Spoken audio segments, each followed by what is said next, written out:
Hello, my friends. So today, excuse me, today I wanted to come on and just talk to you quickly about what are the early signs of burnout, depression, or PTSD should I watch out for? Well, some of the signs that you should watch out for is noticeable changes in your mood or behavior. So things that aren't really moving you in the right direction.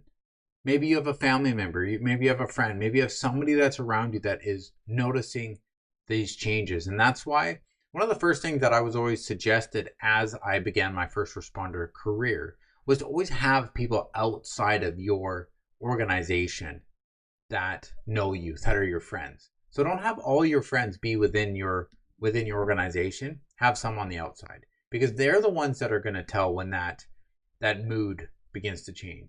When you lack motivation, when you have that sudden disinterest in the things that you used to really enjoy. Let's say you were someone that was a hiker and you loved going out hiking all the time.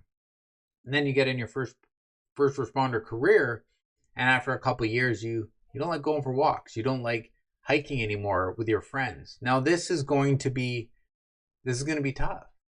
But your friends may open up, and I trust that they are, to tell you, hey, you know what? There's something about you right now. There's something about you that's changed.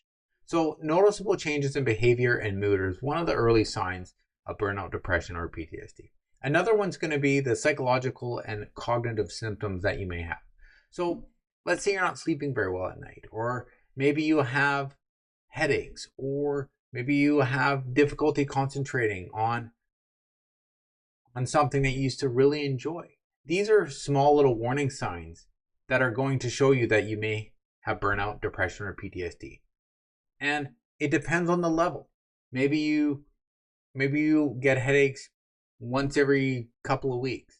That might not necessarily be a sign, but I'd pay attention to maybe your health, maybe your hygiene, maybe what you're drinking, what you're doing, and different things like that, because that'll be able to kind of show you the path to take and what to do next.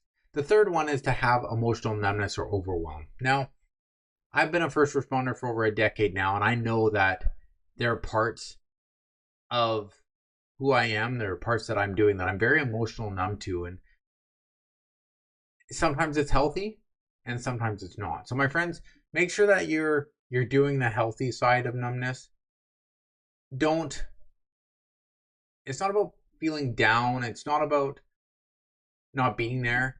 It's just really numb about everything. Even loving your kids, even loving your wife, husband, partner. That's where you have no emotion anymore. So my friends, make sure that you know where you are. Burnout is a part, right? There's sometimes that as a first responder, we get burned out. And that's fine. But depression and PTSD is a lot worse. So if you have an early sign of burnout, begin to take advantage of it.